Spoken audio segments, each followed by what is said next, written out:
शाम मानव चैनल को आपका समर्थन देने के लिए चैनल को जरूर सब्सक्राइब करें। चैनल के नोटिफिकेशन पाने के लिए बेल आइकन भी दबाएं।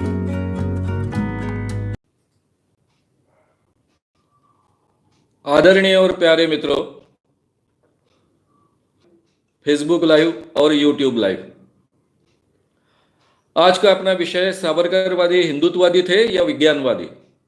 सावरकर, वीदा सावरकर विज्ञानवादी थे या हिंदुत्ववादी। पार्ट 8। सच्चा सनातन धर्म कौन सा है? वैज्ञानिक सत्य को ही मैं सनातन धर्म समझता हूं, ऐसा सावरकर जी ने क्यों कहा? श्री कृष्ण की द्वारका समुद्र में डूबी, मदीना की पवित्र मस्जिद घोड़ों का तबेला बनी, दुर्बल को भगवान के कोटि कोटि जब भी विजय प्राप्त नहीं कराते, ये बातें कहने वाले सावरकर क्यों ऐसा कहते हैं, ये हम आज के विषय में देख रहे हैं। कल का जो विषय हमारा है, चमत्कार मिरेकल्स पार्ट 3। क्या चमत्कार होते हैं? कोई चमत्कार कर सकता है? पार्ट 3। क्या नारियल से पानी ढूंढा जा सकता है? नारियल से पानी ढूंढने वाले, जमीन के नीचे का पानी ढूंढने वाले इन ठगों को जेल में भेजा जा सकता है? महाराष्ट्र के जादू टोना विरोधी कानून के तहत या भारत के, इंडिया के दूसरे कानून के तहत? ये चमत्कार आप देखें, सीखिए और दूसरों को जागरूक कीजिए। कल का विषय बहुत ही सेंसिटिव है। जो किसान पहले से ही बहुत तकलीफ में है, लाखों की तादाद में आत्महत्या कर रहा है, उसी किसान को ठगने वाले कई आजकल पैदा हो गए हैं। जमीन के नीचे का पानी ढूंढने का बहाना कर कर नारियल के जरिए, अंडे के जरिए, अलग अलग चीजों के जरिए बड़े पैमाने पर ठगने का काम कर रहे हैं। उस बारे में के चमत्कार भी हम समझ लेंगे। ये चमत्कार कैसे किए जाते हैं, इसके पीछे का कारण भी समझ लेंगे। और क्या सही में ऐसा पानी ढूंढा जा सकता है, इसके बारे में विज्ञान क्या कहता है, ये भी समझ लेंगे। मित्रों, और एक सूचना आपको देनी थी। हमारे स्वसम्मोहन व्यक्तिमत्व विकास कार्यशाला जनवरी के 6 जनवरी से 9 जनवरी इस दरमियान होने वाली है। 6.5 साल बाद पहली बार यह कार्यशाला हो रही है। काफी लोगों की डिमांड थी, काफी लोग बार बार पूछ रहे थे, इसलिए यह कार्यशाला रखी गई है। 1991 से मैं कार्यशाला चलाते आ रहा हूं, केवल पिछले 6.5 साल में नहीं ली थी, उसके क्योंकि अलग काम के लिए समय निकाल कर रखा था। ये कार्यशाला 6.5 साल बाद पहली बार हो रही है। दूसरी महत्व की बात, इसकी लिमिटेड सीट्स है, इसलिए आप कृपया संपर्क कीजिए। क्षितिज का जो नंबर है, मोबाइल नंबर, उससे संपर्क कीजिए, या फिर जाहिरात में जो नंबर डाला जाता है उसके साथ में आप संपर्क कीजिए। मित्रों, अभी हम शुरुआत करते हैं। सावरकर हिंदुत्ववादी थे या विज्ञानवादी? पार्ट 8। हमने जो जो चीजें देखी हैं वो आपको याद होगी। हो सकता है आप में से कुछ लोगों ने पिछला 7 पार्ट नहीं सुना होगा। सामर्थ्य आहे चळवळीचे, जो जो करील तयाचे, परंतु तेथे भगवंताचे अधिष्ठान पाहिजे। श्री रामदास स्वामी इनका यह श्लोक है। इसका मतलब ऐसा है कि मानवी प्रयत्नों से ही यश प्राप्त होता है, लेकिन साथ में भगवान चाहिए, भगवान की कृपा चाहिए। कहने का मतलब ऐसा है कि भगवान की कृपा अगर साथ में होगी, भगवान अगर साथ में होगे, तो ही यश प्राप्त होगा। जो भी आप सामूहिक प्रयत्न कर रहे हैं वे सफल होंगे। इसके बारे में अपने विज्ञाननिष्ठ निबंध में वीदा सावरकर जी ने बहुत विस्तार से विवेचन किया है।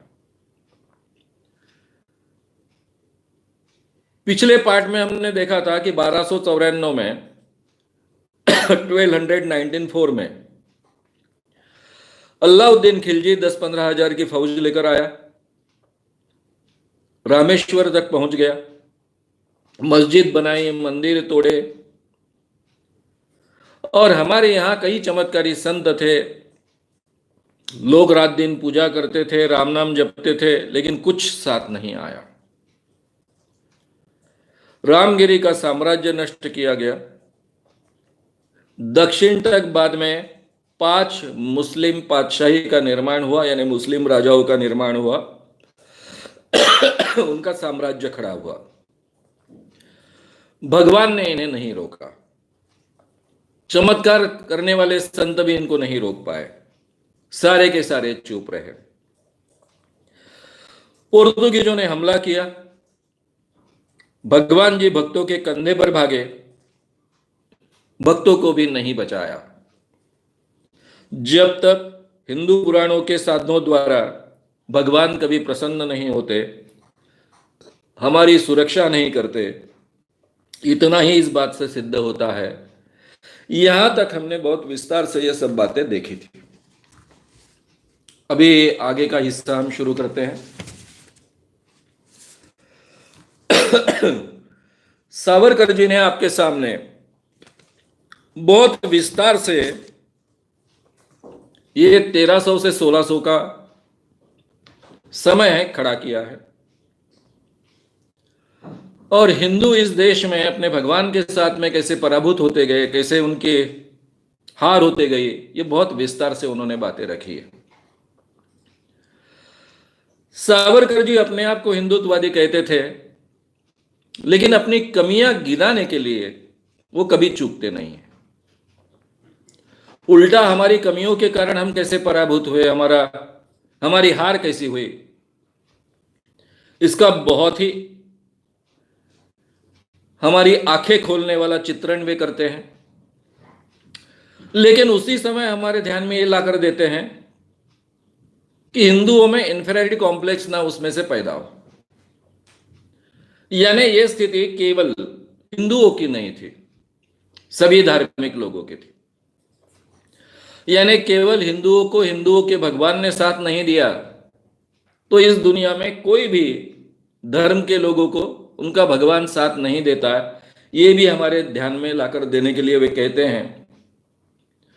और धर्मों के भगवान उनके भक्तों का साथ देते हैं, ये सवाल खड़ा करते हैं।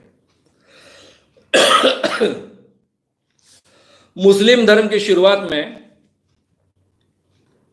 अरब लोगों को लगातार विजय प्राप्त होती रही। सही माने में यह विजय उनको क्यों प्राप्त हो रही थी? जब मुस्लिम धर्म की शुरुआत हुई 7वीं शताब्दी में, 6वीं शताब्दी में, वो उनके भौतिक योग्यता और कर्तव्य के कारण, यानी जो लोग थे अपने आप को मुस्लिम कहते थे, जिन्होंने मुस्लिम धर्म स्वीकारा था, उनकी क्षमता के कारण और उनमें जो क्षमता है उसके साथ में कर्तव्य करने की क्षमता है, उसके कारण वो विजयी हो रहे थे। लेकिन वो समझने लग गए थे कि यह हमारे कुरान के कारण हो रहा है। हम जो लोग हैं, जो मूर्ति भंजक है, यानी मूर्ति की पूजा करने वाले लोगों को कम आकर उनकी मूर्तियां नष्ट कर देते हैं, ये हमारा जो मूर्ति भंजक धर्म है, मुस्लिम धर्म है, इसके कारण ये विजय हमारी हो रही है। अल्लाह हमारी सहायता के लिए गुप्तता से मदद करता है, देवदूतों का सैन्य भेजता है, ऐसा उनको सही माने में लग रहा था। ये जो मूर्ति पूजक काफिर है, जो मूर्ति पूजा करने वाले हैं, सभी काफिर है या फिर ईसाई है, कभी भी मुसलमानों के आगे ये टिकेंगे नहीं। इस भावना से वे प्रेरित थे और इसी भावना से प्रेरित होकर वो जीतते गए, सारा मुल्क कैप्चर करते गए और पुर्तगाल से पेकिन तक वे विजय प्राप्त करते गए। अब ये उनकी धारणा बन चुकी थी कि अल्लाह हमारे साथ में है और अल्लाह ही हमको जीता रहा है। लेकिन जब अनुशासन बंदूकों से लैस ज्यादा तेज तलवार वालों के साथ में यानी ज्यादा अनुशासित लोग, ज्यादा बंदूक से लेस लोग, ज्यादा तेज तलवारें रखने वाले लोग और ज्यादा तैयार सैनिकों के साथ में उनकी भिड़ंत हुई, उनका सामना शुरू हुआ, तब कुरान को नकारने वाले स्पेनिश लोगों से उन्हें हारना पड़ा। जो कुरान को नहीं मानते थे, कुरान को नकारते थे, ऐसे स्पेनिश लोगों से उनको हारना पड़ा। यानी मुसलमानों को भी कुरान की कृपा साथ नहीं आई, या फिर कुरान की कृपा काम नहीं आई। नमाज पढ़ने वाले मुसलमानों का कत्लेआम काफिरों ने भी किया। ये बात की बात है, 16वीं से 18वीं शताब्दी में की बात है। नमाज पढ़ने वाले मुसलमानों का कत्लेआम काफिरों ने भी किया, काफिर लोगों ने भी किया। ईसाई दुर्बल थे तब मुसलमान जीते, मुसलमान दुर्बल बने तो ईसाई जीते। ये दुनिया का इतिहास है। कुरान को ईसाइयों ने बेअसर कर दिया, क्योंकि ये मान्यता थी कि कुरान हमारे साथ में, अल्लाह हमारे साथ में, इसीलिए हम मुस्लिम लोग जीतते हैं। कुरान को ईसाइयों ने बेअसर कर दिया और बाइबल को मुस्लिमों ने बेमतलब बना दिया, क्योंकि यही धारणा क्रिश्चियन लोगों की थी, बाइबल मानने वाले लोगों की थी। हमेशा हमारा यहोवा ही विजयी होता है, ऐसा मानने वाले जो यहूदी लोग हैं, वे भी बुरे हाल में पहुंचे। मुस्लिम लोगों ने उन्हें हराया, ईसाइयों ने उन्हें हराया, आगे चलकर उनके बहुत हाल कर दिए। यानी यहोवा हमेशा हमें जिताता है, ये मानने वाले यहूदी भी, जूस भी, उनका भी भगवान उनके साथ में नहीं आया। मूर्ति पूजक कभी विजयी नहीं हो सकते, ऐसा जो कहने वाले मुस्लिम लोग थे, ईसाई लोग थे, इन दोनों के हाल मराठों ने बहुत बड़े पैमाने पर किए।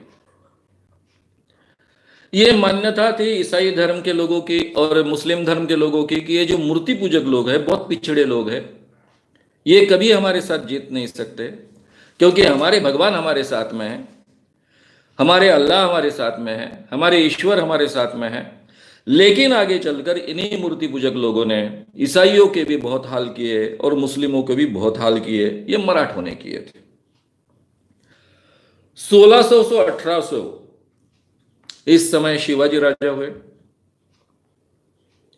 1630 से लेकर 1680, फिर बाजीराव दूसरी शताब्दी में, पहला बाजीराव, और फिर मराठा सैन्य। इन्होंने 17वीं शताब्दी में, 18वीं शताब्दी में बड़े पैमाने पर पूरे भारत पर करीब करीब कब्जा किया था, क्योंकि इनके पास अच्छा संगठन था, अच्छा अनुशासन था, कौशल था, और इनकी ऊर्जा काफी बढ़ चुकी थी। और फिर साथ में बढ़िया युद्ध साधन भी इन्होंने जुटाए थे। इसके बाद इस महाराष्ट्र के हिंदुओं ने बाकियों को युद्ध मैदान में पराभूत किया, और मूर्ति भंजक को भी जय मिलता है, मूर्ति भंजक को ही जय मिलता है, ये जो बाइबल का वचन था उसको झूठा साबित किया। मूर्ति भंजक धर्म यानी ईसाई धर्म और खास कर मुस्लिम धर्म। कुरान को पहले कुरान ने झूठा साबित किया, अब बाइबल को पुराण ने झूठा साबित किया। अब यह वाक्य बहुत महत्व का है। पुराण को पहले कुरान ने झूठा साबित किया। अलाउद्दीन खिलजी आया 13वीं शताब्दी में, 14वीं शताब्दी में, और पूरी तरह से हिंदुस्तान के दक्षिण के एक बड़े हिस्से को लूटते चला गया, रामेश्वर तक चला गया। रामेश्वर में उसने मस्जिद खड़ी की, कई मंदिर तोड़े, कई मंदिरों की मूर्तियां उसने मस्जिद की पायदान बनाई, बड़े बड़े राजाओं का राज छीन लिया, रामगिरी साम्राज्य पूरी तरह से नष्ट कर दिया। राजा के चाचा शंकर जी जब अपना राज पर वापस लेने के लिए आए, रामचंद्र राजा का पराभव होने के बाद में, तो उनको जिंदा चमड़ी उनकी उधेड़ दी, जिंदा रहते हुए चमड़ी उधेड़ कर उनको मारा। वो मानते थे कि ये मूर्ति पूजा करने वाले जो लोग हैं, इन पर हमने विजय प्राप्त की है, कुरान की ये विजय है। तो शुरुआत में पुराण को पहले कुरान ने झूठा साबित किया, क्योंकि पुराण पर विश्वास रखने वाले जो लोग थे वो मानते थे कि शंकर भगवान जी हमारे साथ है, विष्णु भगवान जी हमारे साथ है, हम ही जीतेंगे। प्रार्थना करते थे, पूजा अर्चा करते थे, मंदिर में जागृत भगवान ऐसा मानते थे। उस सब को कुरान ने झूठा साबित किया।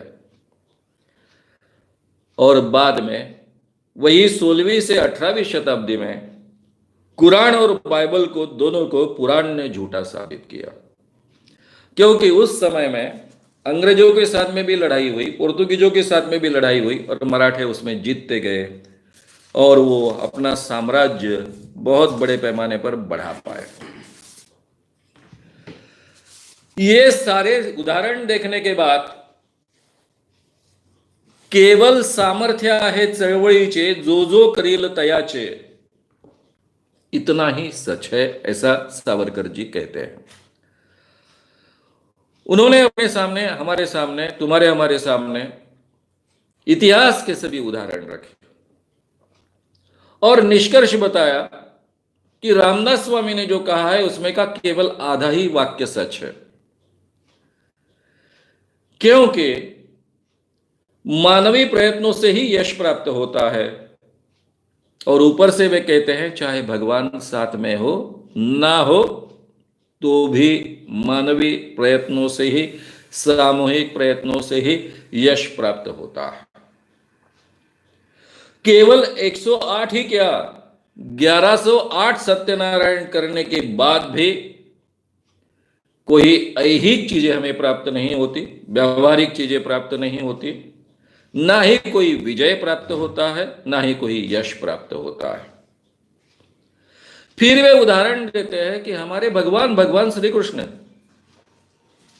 सर्वशक्तिमान भगवान श्री कृष्ण, उनकी द्वारका समुंदर में डूबी, मदीना की इतनी पवित्र मस्जिद थी वो घोड़ों का तबेला बनी, जेहोवा का जो स्वर्ण मंदिर था उसमें दरार पड़ी, और जीसस जो भगवान के पुत्र थे, वे ही भगवान के पुत्र जीसस यीशु को रोमन लोगों ने फांसी दिया, क्रूसीफाई किया। यानी जिनको हम सर्वशक्तिमान मानते हैं, उनकी शक्ति आगे चलकर वो शक्तिमान है, उनकी शक्ति में बहुत दम है, यह सिद्ध नहीं हुआ। अगर आपके सामूहिक प्रयत्नों में सामर्थ्य है तो भगवान की कृपा हो या न हो कुछ बिगड़ता नहीं है, और अगर आप में सामर्थ्य नहीं है तो भगवान के कोटि कोटि जप किए तो भी ऐहिक यश प्राप्त नहीं होता है। ये बात फिर से वो बहुत ही ठोस कारणों के साथ हमारे सामने रखते हैं। अब देखिए सर जी, देखिए जी मित्रों, ये जो सावरकर कहते हैं, ये ऐसा क्यों कहते हैं? ये अपने आप को हिंदुत्ववादी कहने वाले, आज के जमाने में बड़े पैमाने पर जिनका नाम एक हिंदुत्ववादी कर हम जानते हैं, वे कहते हैं कि ईश्वर आपके जीवन में आपको मदद भी नहीं करता, आपका नुकसान भी नहीं करता। ये जो भगवान भगवान हम करते आए हैं, जब तब करते आए हैं, प्रार्थना करते आए हैं, इससे हमारा कभी भला नहीं हुआ है। ये जो भारत इतने सालों तक गुलाम रहा, इसके पीछे का कारण ये जो हमारी मान्यता है कि भगवान हमको बचाएगा, भगवान की भक्ति करने से सभी प्रॉब्लम हल हो जाएंगे, इसमें कोई सच्चाई नहीं है। ये हमारे ध्यान में लाकर देते हैं।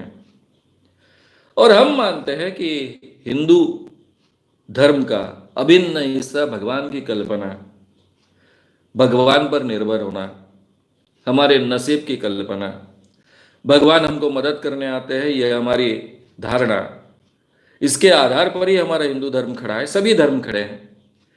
ये धारणाएं झूठी है, ये हमारे ध्यान में वो ला कर देते हैं। सावरकर जी ने जो काम किया, वो हिंदू धर्म की पताका भारत के बाहर पहुंचाने वाले, अमेरिका तक पहुंचाने वाले स्वामी विवेकानंद जी ने भी किया। वे कहते थे भगवान उन्हीं की मदद करते हैं जो अपने आप की मदद करते हैं। यानी भगवान आपको ना ही मदद करते हैं, ना ही आपको तकलीफ देते हैं, ना ही आपके जीवन में समस्याएं खड़े करते हैं, ना ही आपकी समस्याएं सुलझाने का काम करते हैं। वही बात सावरकर जी पूरे इतिहास के उदाहरण हमारे सामने रखकर हमसे कहना चाहते हैं। क्योंकि ये जो हमारी भगवान पर निर्भर होने की भावना है, उसी कारण हम इतने पिछड़ गए।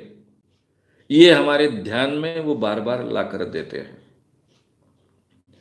इसीलिए मैंने इस सीरीज का नाम रखा है, क्या सावरकर हिंदुत्ववादी थे या विज्ञानवादी थे। हम और आगे का एक उनका, अभी ये आर्टिकल खत्म होने के पहले मैं एक बात कहूंगा कि वो स्वामी समर्थ रामदास के बारे में आदर से बात कर रहे थे, और ये भी कहते हैं कि शायद इनका एक ये जो श्लोक है, शायद उस जमाने में किसी को प्रेरणा दे गया होगा, लेकिन उसमें का केवल आधा हिस्सा ही सच है। सामर्थ्य आहे चळवळीचे, सामूहिक प्रयत्नों में ही सामर्थ्य होता है। तेथे भगवंताचे अधिष्ठान पाहिजे, इसकी आवश्यकता नहीं है।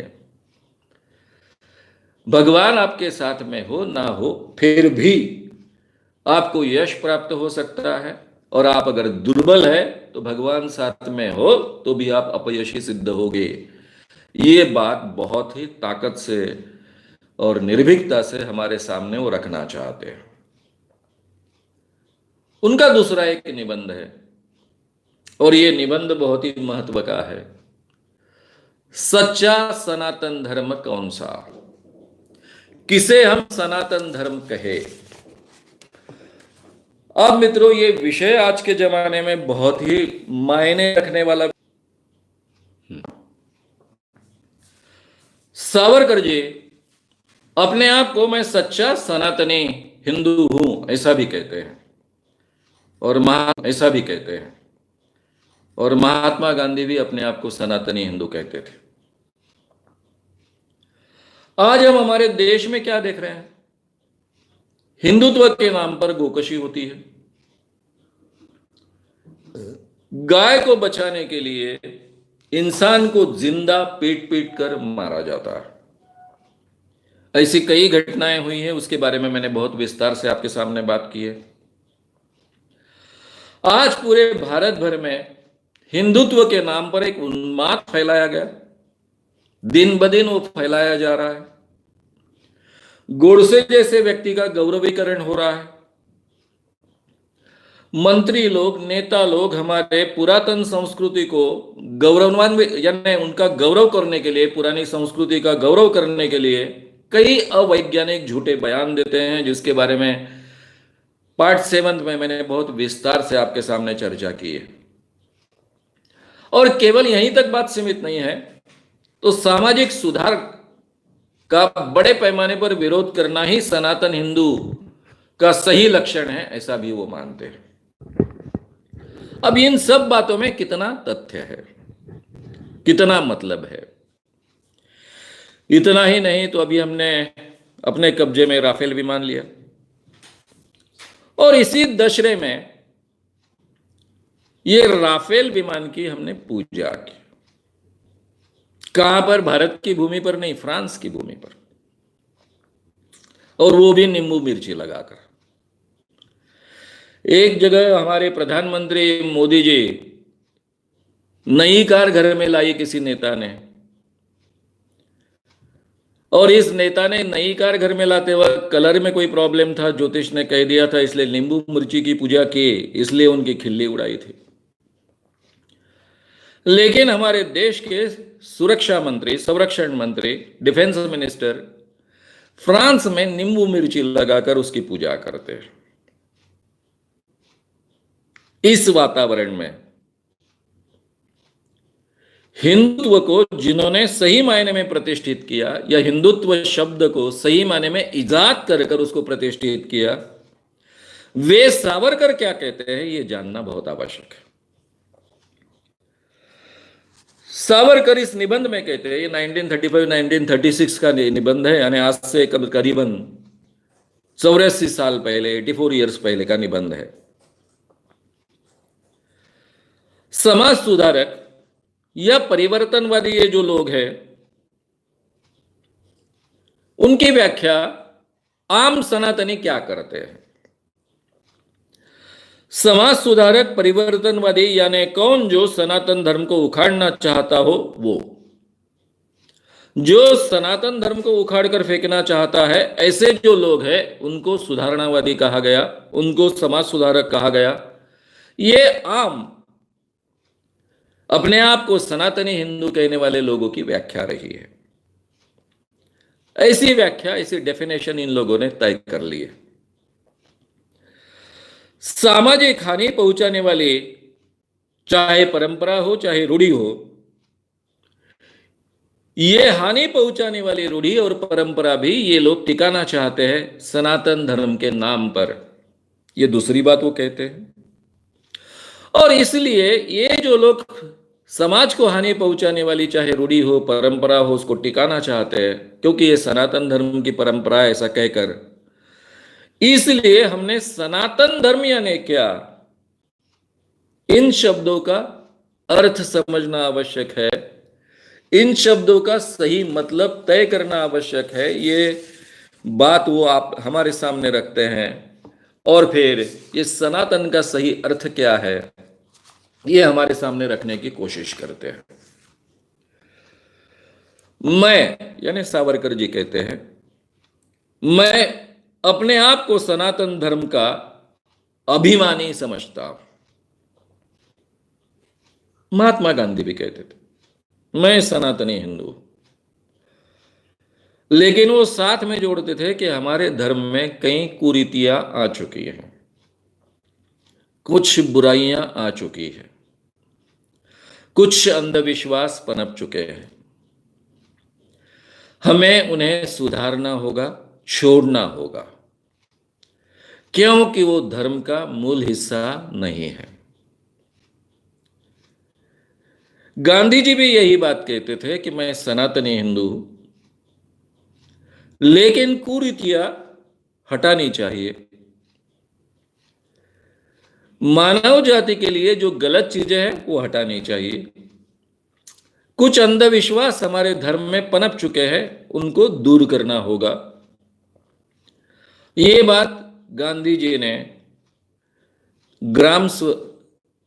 हिंद स्वराज्य, जिसको मैं ग्राम स्वराज्य सीरीज करके आपके सामने मैंने रखी है, उसमें ये बात उन्होंने कही है। और यहां सावरकर जी भी यही बात कहते हैं।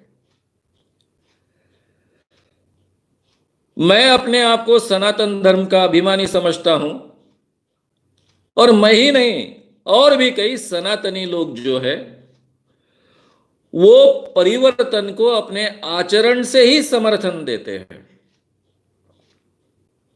यानी ऐसे बाकी जो लोग हैं जो अपने आप को सनातनी कहते हैं, फिर भी अपने आचरण से परिवर्तन को समर्थन देते हैं, वो परिवर्तन जो भी कुरीतियां हैं, बुरी रूढ़ियां हैं, परंपराएं हैं, उनको त्याग देते हैं अपने आचरण में। सनातन के नाम पर श्रुति स्मृति, श्रुति यानी वेद, स्मृति यानी मनुस्मृति से लेकर बाकी, सनातन के नाम पर श्रुति स्मृति से लेकर तो शनि महात्म्य तक सारे पोथी पुराण और वेद भी अपौरुषेय है, यह माना जाता है। यानी हमारे वेद स्मृति ये सभी के सभी किसी इंसान ने नहीं लिखे हैं, ये अपौरुषेय है, दैवी है, इनकी उत्पत्ति अपने आप हुई है, ये भगवान के शब्द है, ये ईश्वर के शब्द है, ईश्वर ने ही उनको कहा है, ये हमारी मान्यता है। ये मान्यता से लेकर तो बैंगन खाना निषिद्ध है, बैंगन जो सब्जी में हम आज खाते हैं वो खाना हमारे पुराणों के अनुसार, हमारी मनुस्मृति के अनुसार निषिद्ध है। यहां तक के सारे सिद्धांत सिद्ध माने जाते हैं कि ये जो बातें हमारे पुराणों में कही गई, वेदों में कही गई, स्मृति में कही गई, ये सभी सिद्ध हुई बातें हैं, ये हम मानते हैं। सनातन के नाम पर क्या क्या चीजें चलती है, क्योंकि इन ग्रंथों में जो अपौरुषेय है, भगवान ने खुद अपने शब्दों में भी व्यक्त किया है, ऐसा माना जाता है। उसमें क्या क्या कहा है? लोहा बेचने वाले का, रोग चिकित्सक वैद्य का अन्न कभी खाना नहीं चाहिए। लोहा बेचने वाला और वैद्य जो हमारी जान बचाता है, उसने दिया हुआ अन्न कभी खाना नहीं चाहिए, यानी उसके साथ में रोटी व्यवहार नहीं करना चाहिए। लहसुन, प्याज, गाजर खाने से ब्राह्मण पतित होता है, यह हमने मनुस्मृति में कैसा कहा गया है बहुत विस्तार से देखा है शुरुआत में। श्राद्ध में ब्राह्मण को सुअर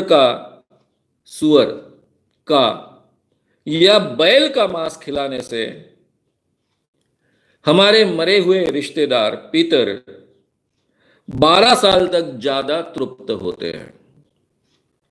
इसलिए श्राद्ध में सुअर का मांस खिलाना चाहिए ब्राह्मण को, या फिर बैल का मांस खिलाना चाहिए। ये भी हमारे इस शाश्वत धर्म का, या फिर जिसको हम कहते हैं अपौरुषेय धर्म ग्रंथों में यह बातें कही है, इसलिए सिद्ध हुआ सिद्धांत है। ब्राह्मणों ने यह मांस खाना चाहिए, बैल का, सुअर का। जब श्राद्ध में ब्राह्मण ये मांस खाएंगे तो हमारे पितर 12 साल तक तृप्त रहेंगे। ये बात मनुस्मृति में है, जिसके बारे में हम पहले ही चर्चा कर चुके हैं। और उसी मनुस्मृति में आगे कहा गया है कि किसी भी प्रकार का मांस खाना नहीं चाहिए, यह भी सनातन धर्म है। अगर मांस खाते हैं तो ब्राह्मण को उच्च गति प्राप्त नहीं होती, उनके रिश्तेदारों को भी उच्च गति प्राप्त नहीं होती, यह भी कहा है। यानी एक तरफ श्राद्ध में मांस खाना चाहिए, यह भी कहा है, और दूसरी तरफ किसी भी हालत में मांस नहीं खाना चाहिए, यह भी कहा है। मुंह से अग्नि नहीं फूंकना चाहिए। अभी घर घर में स्त्री पुरुष भी चूल्हा जलाने के लिए मुंह से ही अग्नि फूंकते हैं, उसके बिन चूल्हा कैसा जलेगा? गांव गांव में ये प्रक्रियाएं अभी अभी तक होते रही, आज भी होती है। आज भी देश में 50% लोग चूल्हा ही जलाते हैं, 50% घरों में चूल्हा ही जलता है, चाहे हमारे दावे कुछ भी हो, इसके बावजूद तो फूंक मारते हैं। मुंह से अग्नि नहीं फूंकना चाहिए, ये तो हिंदू धर्म में अलाउड नहीं है। रेनबो इंद्रधनुष्य को नहीं देखना चाहिए। अभी इंद्रधनुष्य कितना सुंदर दिखता है, लेकिन उसको देखना नहीं चाहिए। देखेंगे नहीं तो इतना सुंदर इंद्रधनुष्य है कैसा पता चलेगा? नहीं देखना चाहिए, यह धर्माज्ञा है। हमारे धर्म ग्रंथों की आज्ञा है। स्त्री के साथ खाना नहीं चाहिए, स्त्री के साथ में खाना खाना नहीं चाहिए। अब हमारे कई घरों में स्त्री पुरुष पूरे के पूरे लोग घर के साथ में बैठकर खाना खाते हैं। ये हिंदू धर्म विरोधी कृत्य है, क्योंकि हमारे धर्म ग्रंथों में सीधा आदेश है स्त्री के साथ में बैठकर खाना नहीं खाना चाहिए। चाहे मां हो, चाहे बीबी हो, चाहे बहन हो, चाहे लड़की हो, उसके साथ भी बैठकर खाना नहीं खाना चाहिए। खाना खाते स्त्री को नहीं देखना चाहिए। जो स्त्री खाना खा रही है उसको नहीं देखना चाहिए। यह भी हिंदू धर्म में गलत माना गया है, पाप माना गया है। आप अपनी मां को खाना खाते वक्त नहीं देख सकते, बहन को नहीं देख सकते, अपनी बेटी को नहीं देख सकते हो, पत्नी को खाना खाते वक्त देख नहीं सकते हो, पराई स्त्री को भी खाना खाते वक्त देख नहीं सकते हो। अब ये अगर रूढ़ी हमने अमल में लाने की कोशिश की तो क्या होगा? होटल में समय समय तय करना पड़ेगा कि स्त्रियां कब खाना खाएगी,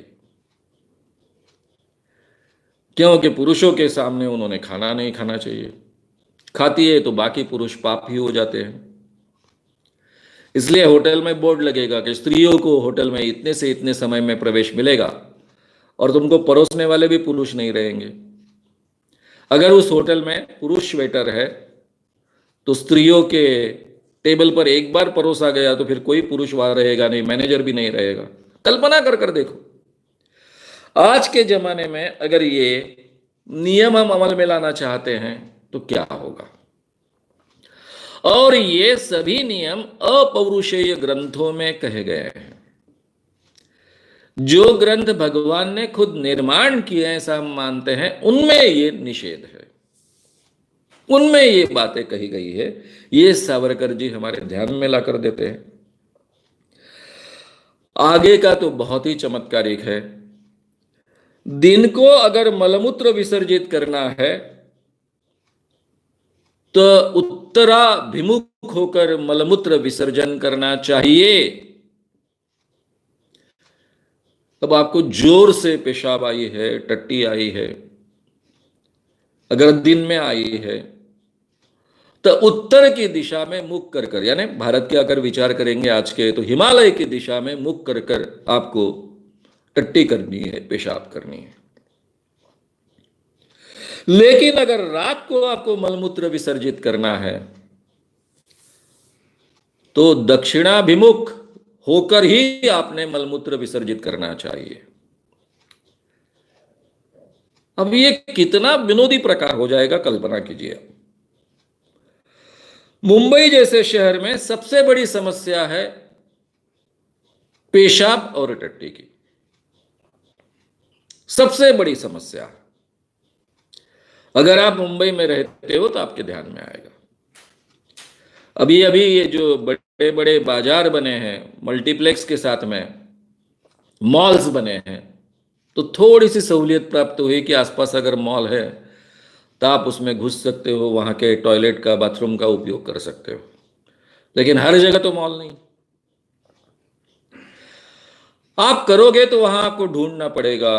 अगर दिन में गए हैं तो उत्तर की दिशा, कौन सी दिशा वाला है कि नहीं टॉयलेट। अगर उत्तर की दिशा वाला टॉयलेट नहीं है तो उल्टी दिशा में खड़े रहकर तो आप सू नहीं कर सकते हो। टट्टी की तो बात ही छोड़ दीजिए, फिर आपको ढूंढना पड़ेगा। पहले तो मुंबई में इतने हाल है, जो मुंबई में रहते हैं और खासकर स्त्रियों के तो बहुत ही हाल है। ना ही आप रास्ते में कहीं खड़ा होकर सू कर सकते हो, इतनी भीड़ होती है, इतने बड़े पैमाने पर लोग होते हैं। ना ही कहीं खड़ा होकर गंदगी खड़ी यानी पैदा कर सकते हो। अब कल्पना कीजिए कि ये अगर हमको अमल में लाना है, क्योंकि हमारा हिंदू राष्ट्र है, हम फ्रांस में जाकर भी नींबू मिर्ची से पूजा करते हैं। राफेल विमान जो प्रगत विमान है, उसको जब तक हम नींबू नहीं बताएंगे तब तक वो नहीं चलेगा। इसका प्रदर्शन हम करना चाहते हैं पूरे दुनिया में, तो भाई ये तो अपौरुषेय धर्म ग्रंथों में बात कही है। तो हमें कैसे बाथरूम्स बनाने पड़ेंगे? वैसे भी हमने बहुत शौचालय बनाए ऐसा कहते हैं, लेकिन मुझे लगता है मोदी जी ने इसका ध्यान नहीं रखा, गलती कर गए। हर शौचालय में 2 दिशाएं चाहिए। रात के लिए एक उत्तराभिमुख नहीं चलेगी, दक्षिणाभिमुख चाहिए। एक ही शौचालय में 2 एंट्रीज, दिन में उत्तराभिमुख और रात में दक्षिणाभिमुख। तब जाकर सही माने में हमारा सनातन हिंदू धर्म अमल में आएगा। ये बात सावरकर जी ने हमारे ध्यान में लाकर दी। ऐसी सारी निरर्थक या परस्पर विरोधी बातें हमारे धर्म ग्रंथों में कही है, और ये धर्म ग्रंथों में जो बातें हमने कही है उसको हम सिद्धांत मानते हैं, सिद्ध हुए सिद्धांत मानते हैं, वे अपरिवर्तनीय मानते हैं, उसमें बदलाव करने का किसी को हक नहीं है ऐसा मानते हैं। ये जो सिद्धांत ऐसे विचित्र सिद्धांत है जो परस्पर विरोधी है, निरर्थक है। अब दक्षिणाभिमुख मुंह कर कर रात को पेशाब और टट्टी करनी चाहिए और उत्तराभिमुख होकर दिन को करनी चाहिए, इसमें कोई मतलब है? ये खाना चाहिए, वो नहीं खाना चाहिए, स्त्री को नहीं देखना चाहिए खाते वक्त, ये संभव है? एक घर में रहेंगे और स्त्री को खाते वक्त नहीं देखेंगे,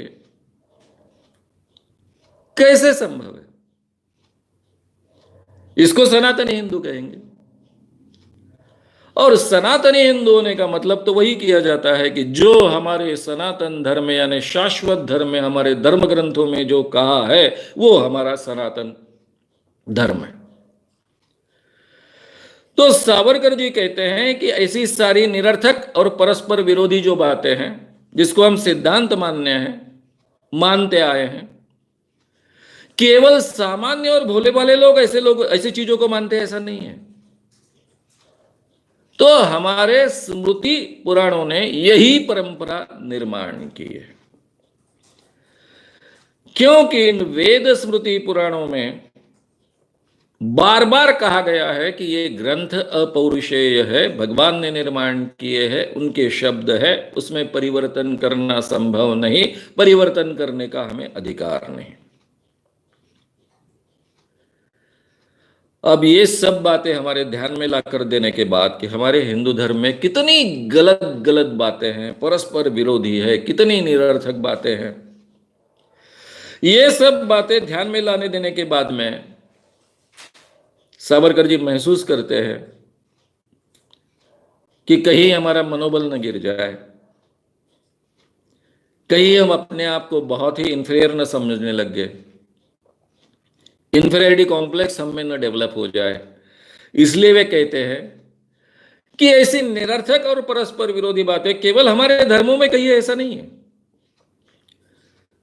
बाकी सारे धर्मों के भी यही हाल है। वे ये बात भी हमारे ध्यान में वो ला कर देते हैं। केवल हमारे धर्म ग्रंथों में ही ये खिचड़ी नहीं है, तो दुनिया के सारे धर्म ग्रंथों को भी यही हाल से गुजरना पड़ता है, उनमें भी यही खिचड़ी आपको मिलेगी। सारे अपौरुषेय कहने वाले यहूदी, क्रिश्चियन, मुस्लिम, ये सभी अर्वाचीन धर्म ग्रंथ प्रेमी लोग यही समस्या फेस करते हैं, और उन सभी धर्म ग्रंथों में यही गंभीर समस्या दिखती है। ये जो सारे विधि निषेध धर्म ग्रंथों में कहे गए हैं, ईश्वर ने इन्हें अपरिवर्तनीय बताया है ऐसा हम मानते हैं। सारे अपौरुषेय ईश्वरीय धर्म ग्रंथों में विरोधाभास हमें मिलता है, कई विरोधाभास हम उनमें देखेंगे। अभी उसमें एक बात वो हमारे ध्यान में ला कर देते हैं कि सभी धर्म ग्रंथ अल्लाह ने लिखे हैं, ईश्वर ने लिखे हैं, या फिर उनके शब्दों में वे कहे गए हैं। तो इन सभी धर्म ग्रंथों में एक ही बात होनी चाहिए ना। लेकिन ऐसा है क्या? अगर हिंदू है तो उसने सुबह पूर्व दिशा में मुंह कर कर प्रार्थना करनी चाहिए, पूर्व दिशा में देखकर ही प्रार्थना करनी चाहिए, यानी उसका मुंह पूर्व दिशा में होना चाहिए। अगर मुस्लिम है तो सुबह भी उसको अगर प्रार्थना करनी है, नमाज पढ़नी है, तो उसने पश्चिम दिशा में देखकर करनी चाहिए। यानी एक का ईश्वर पूर्व से मिलता है, प्रसन्न होता है, दूसरे का ईश्वर पश्चिम से प्रसन्न होता है। फिर वो कहते हैं कि ये हिंदू मुस्लिम झगड़ा लगाने का काम तो उस शक्तिमान ईश्वर ने ही किया है, क्योंकि ईश्वर तो एक ही हो सकता है ना। मुस्लिमों का ईश्वर अलग है, हिंदुओं का ईश्वर अलग है, ये तो संभव नहीं है। तो ये ईश्वर ने ही हिंदू मुस्लिम झगड़ा लगा दिया, क्योंकि ये सभी धर्म ग्रंथ तो ईश्वर प्रणीत है, ईश्वर के मुंह से निकले हैं। चाहे मुस्लिम धर्म हो, चाहे भारत के हिंदू धर्म के ग्रंथ हो। एक में पूर्व दिशा में मुंह कर कर प्रार्थना करनी है, दूसरे ने पश्चिम में मुंह रख कर प्रार्थना करनी है। तो ईश्वर ने झगड़े लगा दिए हिंदू मुस्लिमों में, ऐसी विरोधी बातें बताकर। फिर वो कहते हैं अगर ये ईश्वर का काम नहीं है, यानी ईश्वर तो ऐसे झगड़े लगाएगा नहीं, अगर ये ईश्वर का काम नहीं है तो उसके नाम पर, यानी ईश्वर के नाम पर यह धर्म ग्रंथ लाद कर वैसे बताने वाले मनुष्य के मूर्ख श्रद्धा का ये काम है। ये जो धर्म ग्रंथ पर हम विश्वास रखकर चलते हैं, ईश्वर प्रणीत है ऐसा मानते हैं, ईश्वर के मुख से वो निकले ऐसा मानते हैं, इसको सावरकर जी ने कहा है कि ये मूर्ख श्रद्धा है। और सावरकर जी कहते हैं मैं सच्चा सनातनी हूं, सच्चा सनातन धर्म का अनुयायी हूं। और महाराष्ट्र में एक सनातन संस्था नाम की संस्था है जो अपने आप को सनातनी हिंदू कहने में बहुत गर्व महसूस करती है और सभी प्रकार के अंधविश्वास को जकड़ कर बैठी है। पूजा ऐसी करनी चाहिए, वैसी करनी चाहिए से लेकर क्या क्या बातें कहते हैं। उनके आश्रमों में बार बार काली विद्या फैलती है, शैतान के बार बार उनके आश्रम में भी लोगों पर, उनके साधकों पर अटैक्स होते हैं। शैतान पृथ्वी के नीचे सप्त पाताल में बैठा है, उसका राज अभी पृथ्वी पर है। हमें भगवान का राज 1900 यानी 2021-22 में लाना है। ये कहने वाले सनातन संस्था वाले सनातनी और सावरकर जी, थोड़ी तुलना कर कर आप देखिए। सनातन प्रभात उपलब्ध होता है इनका, आप इजीली ढूंढ सकते हो इंटरनेट पर। उसमें जो बातें कही गई है, और सावरकर जी ने जिन्होंने हिंदुत्व इस शब्द को पूरे भारत में प्रतिष्ठा दी है, वो सावरकर जी क्या कहते हैं इसको जरा कंपेयर कीजिए। और आज के हमारे भाजपा के नेता क्या कहते हैं। एक तरफ हमने ये विमान की यानी एरोप्लेन की, राफेल की फ्रांस में जाकर पूजा की, उसके चक्कों के नीचे नींबू रखा, वो नींबू रगड़ने के बाद ही हमारा राफेल का विमान पवित्र हुआ। अब किया तो किया, ये पूरे दुनिया ने देखा, टीवी पर देखा। अब इसका समर्थन तो नहीं करते बैठना चाहिए। किया भाई, जाने दो, हो गया, पूजा किया। हमारे पहले के सुरक्षा मंत्री निर्मला सीतारमण, वे बड़े कड़े शब्दों में इसका समर्थन करती है। ये हमारी परंपरा है, हमारी श्रद्धा है। हमारे यानी किसकी? पूरे भारत को रिप्रेजेंट करते हैं संरक्षण मंत्री, पूरे भारत की, इस ढंग की। सावरकर जी का पुतला मेरी जानकारी के अनुसार अटल बिहारी वाजपेयी गवर्नमेंट आने के बाद में बना है संसद में। ये सावरकर जी क्या कहते हैं? ये जो राफेल के सामने नींबू रखने वाला हमारा सनातन हिंदू धर्म, ये सही है कि सावरकर वाले जो कह रहे हैं, सावरकर कह रहे हैं वो सनातन हिंदू धर्म सही है? ये विचार हम कर सके, इसीलिए मैं ये सीरीज आपके सामने ले रहा हूं। तो मित्रों, सावरकर जी कहते हैं इसको मूर्ख श्रद्धा नाम देते हैं। यह धर्म ग्रंथ लादकर वैसे बताने वाले मनुष्य के मूर्ख श्रद्धा का यह काम है, क्योंकि यह काम तो ईश्वर का नहीं हो सकता। ईश्वर तो ऐसा कह नहीं सकता है कि प्रार्थना सुबह करनी है तो हिंदू है तो आपने पूर्व दिशा में मुंह रखकर प्रार्थना करनी चाहिए, और आप मुस्लिम है तो पश्चिम दिशा में मुंह रखकर आपने प्रार्थना करनी चाहिए। ऐसा तो कह नहीं सकते। फिर मित्रों, आगे सावरकर जी कहते हैं, रोम जलते वक्त फिडेल बजाते बैठा नीरो। अभी नीरो राजा के बारे में आपको पता होगा। रोमन एम्पायर का ये सम्राट था नीरो। पूरा रोम जल रहा था, धधक रहा था, और नीरो फिडेल बजा रहा था, फिडेल बजाने का आनंद ले रहा था। ये बहुत प्रसिद्ध कहावत है। उसको लेकर सावरकर जी कहते हैं, रोम जलते वक्त फिडेल बजाते बैठा नीरो जैसा ईश्वर। ईश्वर की तुलना नीरो जैसी उन्होंने कर दी। ये तमाशा देखते बैठता है। ये मानने से इस विसंगति और परस्पर विरुद्ध चीजों का सारा दोष मानवीय मूर्खता को देना ज्यादा योग्य होगा। पूरी दुनिया जल रही है, धधक रही है, और रोम का सम्राट नीरो जैसा ईश्वर बैठा है, वो केवल देख रहा है, ये मानना तो संभव नहीं।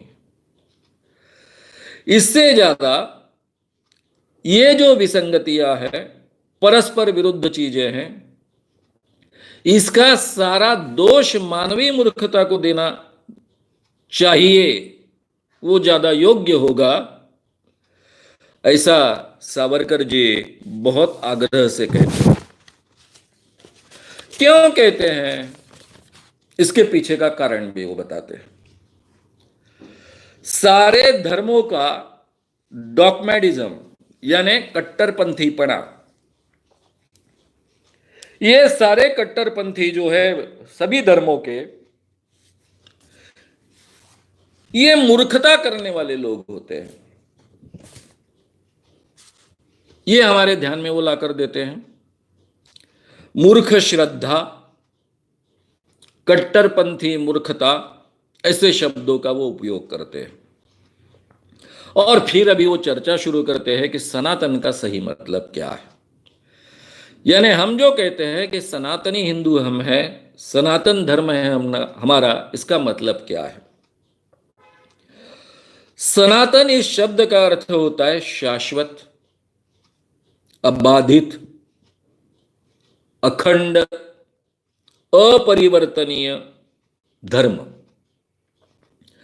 जो शाश्वत है, अबाधित है, अखंड है, अपरिवर्तनीय है, ऐसे धर्म को सनातन धर्म कहा जाता है।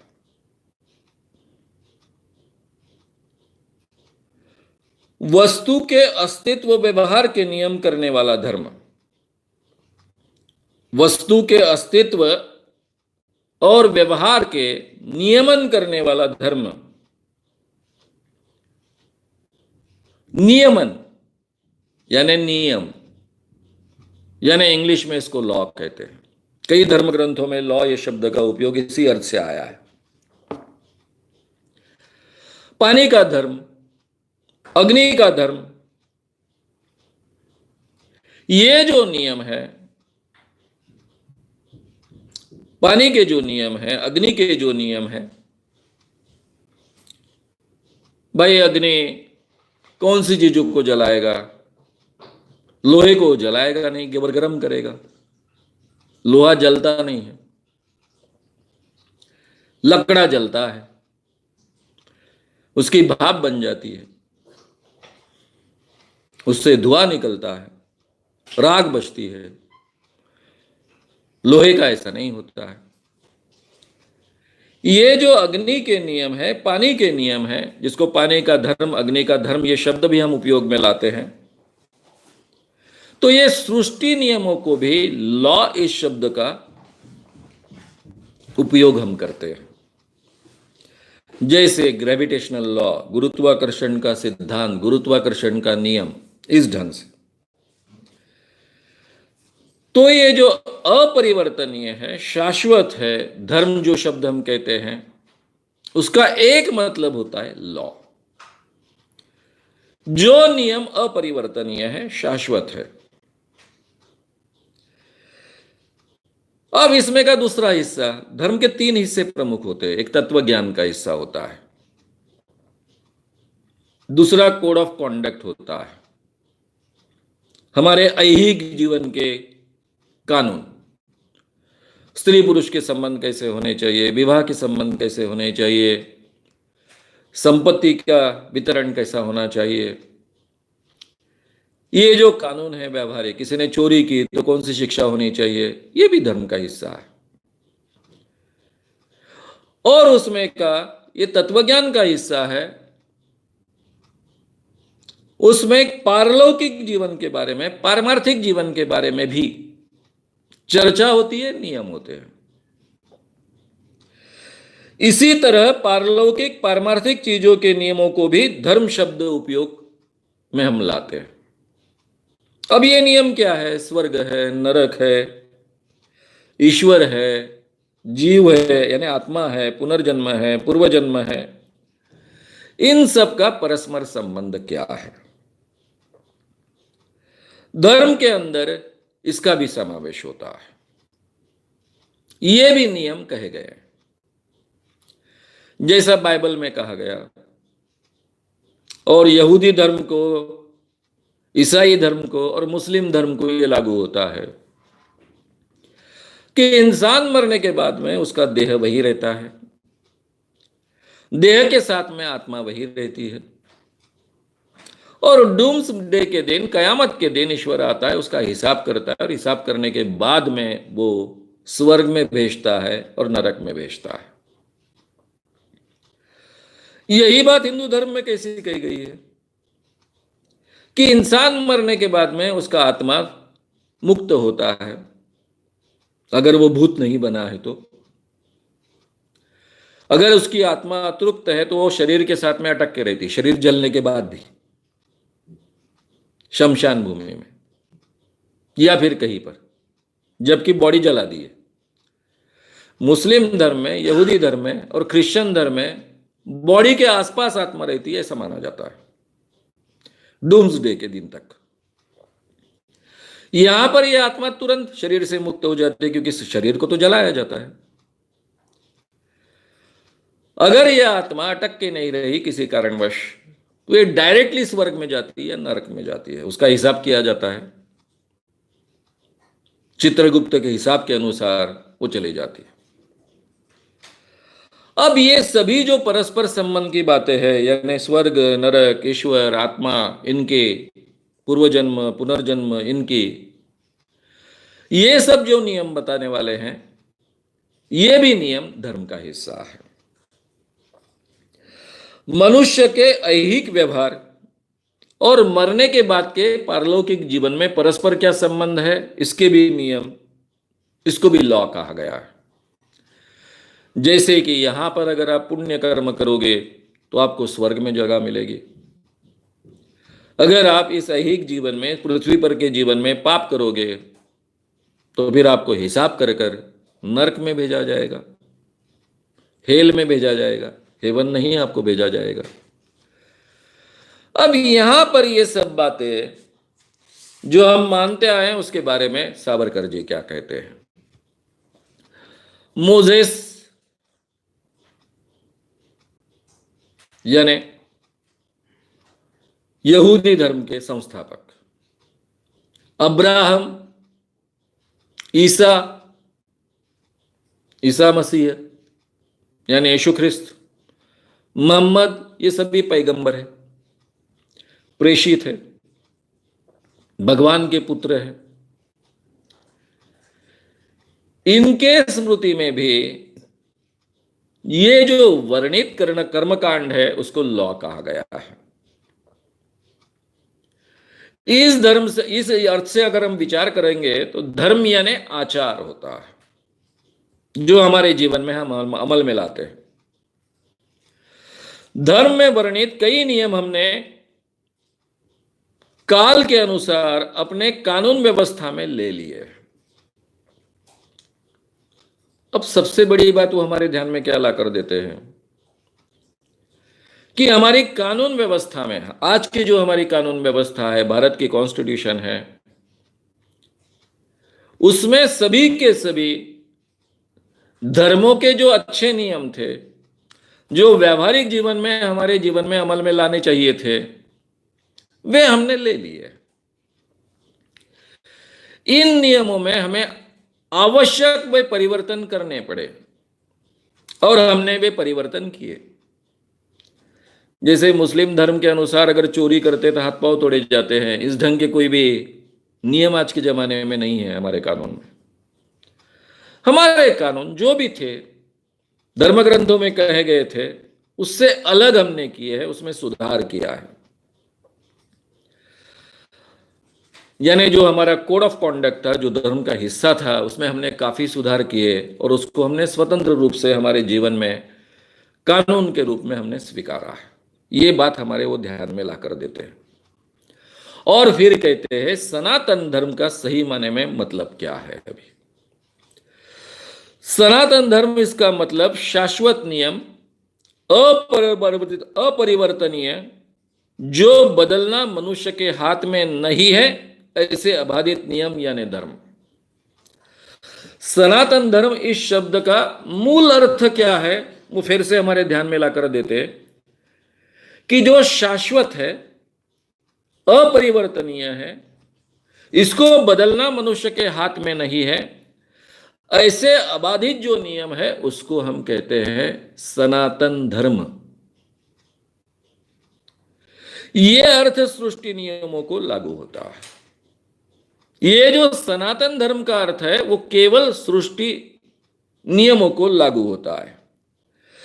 किसी ने भी प्रयोग करने के बाद वही कार्य कारण भाव, वह नियम सिद्ध होता है, परिणाम वही मिलते हैं, फल वही मिलता है, निष्कर्ष वही मिलता है।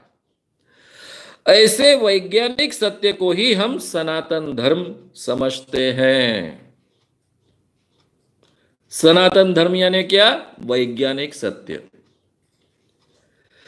क्योंकि ये जो कुछ बातें कही गई है नरक के बारे में, स्वर्ग के बारे में, पारलौकिक चीजों के बारे में, वे अपरिवर्तनीय नहीं है। उसके बारे में आगे वे क्या कहते हैं वो तो देखेंगे ही हम। बाकी जो व्यावहारिक नियम है हमारे परस्पर जीने के संबंध में, जिसको हमने कानून व्यवस्था कही है, जो धर्म का हिस्सा था, उसको हमने अलग से स्वीकार लिया है, उसको हम कानून व्यवस्था कहते हैं। भारत में आईपीसी के अंतर्गत वो आती है, हमारे कॉन्स्टिट्यूशन के अंतर्गत आती है, और उसमें हमने काफी सुधार किए हैं, उसमें परिवर्तन किया है। यानी वो अपरिवर्तनीय नहीं है, यानी वो धर्म का, सनातन धर्म का हिस्सा नहीं हो सकता है। तो फिर सनातन धर्म किसे कहना चाहिए? सृष्टि नियम को। विज्ञान के नियमों को, क्योंकि वो अपरिवर्तनीय है, वो शाश्वत है, वे बदलना मनुष्य के हाथ में नहीं है। इसको हमें धर्म कहना चाहिए। प्रकाश है, उष्णता है, गति है, गणित है, ध्वनि है, विद्युत है, चुंबक है, भूगर्भ है, शरीर है, वैद्यक है, इत्यादि जो प्रयोगक्षम साइंसेस है, उनके जो प्रयोग सिद्ध और प्रत्यक्ष निष्ठ नियम आज मानव जात को ज्ञात है, वही हमारा सच्चा सनातन धर्म है। सभी चीजों के बारे में जो वैज्ञानिक सत्य आज हमें मालूम है, वही हमारा सनातन धर्म है। मित्रों, विज्ञान को सनातन धर्म मानने वाले वीदा सावरकर ये किस तरह के हिंदुत्ववादी है? इन्हें हम हिंदुत्ववादी कहें या विज्ञानवादी कहें? सनातन धर्म की व्याख्या ही इन्होंने बदल दी। वैज्ञानिक सत्य ने सनातन धर्म ऐसा कहा है। पूरी तरह से एक नई व्याख्या रखने वाले विनायक दामोदर जी सावरकर ये किस प्रकार के हिंदुत्ववादी है? हमारे सुरक्षा मंत्री जैसे तो हिंदुत्ववादी नहीं है, जो राफेल के चक्कू के नीचे नींबू रखते हैं।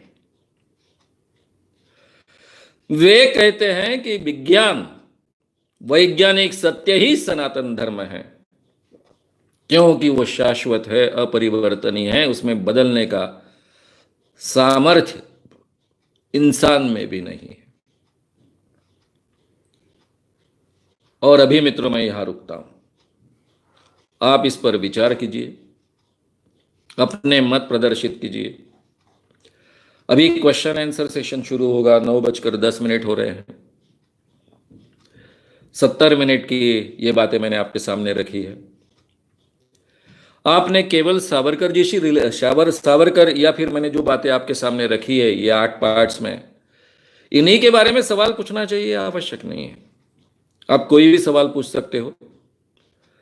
अभी हमारा क्वेश्चन आंसर सेशन शुरू होगा। फिर मैं याद दूंगा कि कल चमत्कार होते हैं, कोई कर सकता है, इसका पार्ट 3 होने वाला है। कुछ चमत्कार मैं आपके सामने कर कर बताने वाला हूं। आप वो चमत्कार देखें, सीखिए और दूसरों को जागरूक करें। लेकिन इसमें विस्तार से मैंने एक बात लेनी है। कल बड़े पैमाने पर हमारे देश के किसानों को कुछ ठग रहे हैं, सोशल मीडिया का उसके लिए बड़े पैमाने पर उपयोग कर रहे हैं। नारियल को हाथ में रखकर जमीन के अंदर का पानी इनको पता चल जाता है। कहते हैं नारियल खड़ा हो जाता है, अंडा भी खड़ा हो जाता है। ये जो डाउजिंग है या फिर डाइविंग है, मराठी में उसको पनाड़ी कहते हैं, पानके कहते हैं। इस जमीन का अंदर पानी ढूंढने वाले ये किस ढंग से किसानों को ठगते हैं, ये भी हम देखेंगे। इनको कौन सा कानून कैसे लागू होता है, इसके बारे में भी चर्चा करेंगे। और इतना ही नहीं तो इसके पीछे का साइंस क्या है क्या नहीं है, ये भी हम देखेंगे। क्योंकि हजारों सालों से ये चीजें चली आ रही है। जिस जमाने में हमारे पास बोरिंग करने जैसी चीजें नहीं थी, पूरा का पूरा कुआं खुदना पड़ता था, उस जमाने में शायद इन चीजों के लिए कोई पर्याय नहीं था, इसलिए चल गई ये चीजें। लेकिन आज के जमाने में हम कम खर्चे में बोरिंग कर सकते हैं, सही में पानी है कि नहीं ढूंढ सकते हैं। इसके बावजूद ये ठगी का व्यवसाय क्यों चल रहा है, ये भी हम विस्तार से कल चमत्कार के ये हिस्से में पार्ट 3 में हम देखने वाले हैं। फिर एक बार मैं आपको याद दिला दूं कि जनवरी में 6 to 9 स्व सम्मोहन व्यक्तिमत्व विकास कार्यशाला है। ये स्व सम्मोहन व्यक्तित्व कार्यशाला हिंदी में होने वाली है। जो लोग इसमें हिस्सा लेना चाहते हैं वो संबंधित फोन पर संपर्क कर सकते हैं। जिन लोगों ने अभी तक YouTube को सब्सक्राइब नहीं किया है, कृपया उसको सब्सक्राइब कीजिए, साथ में बेल आइकॉन दबाइए, साथ में ही बड़े पैमाने पर शेयर कीजिए, लाइक कीजिए। और फेसबुक देख रहे हो आप तो फेसबुक को भी बड़े पैमाने पर शेयर कीजिए, लाइक कीजिए और ये बेहतर इंसान बनने की प्रक्रिया में हिस्सेदार बनिए। श्याम मानव चैनल को आपका समर्थन देने के लिए चैनल को जरूर सब्सक्राइब करें। चैनल के नोटिफिकेशन पाने के लिए बेल आइकन भी दबाएं।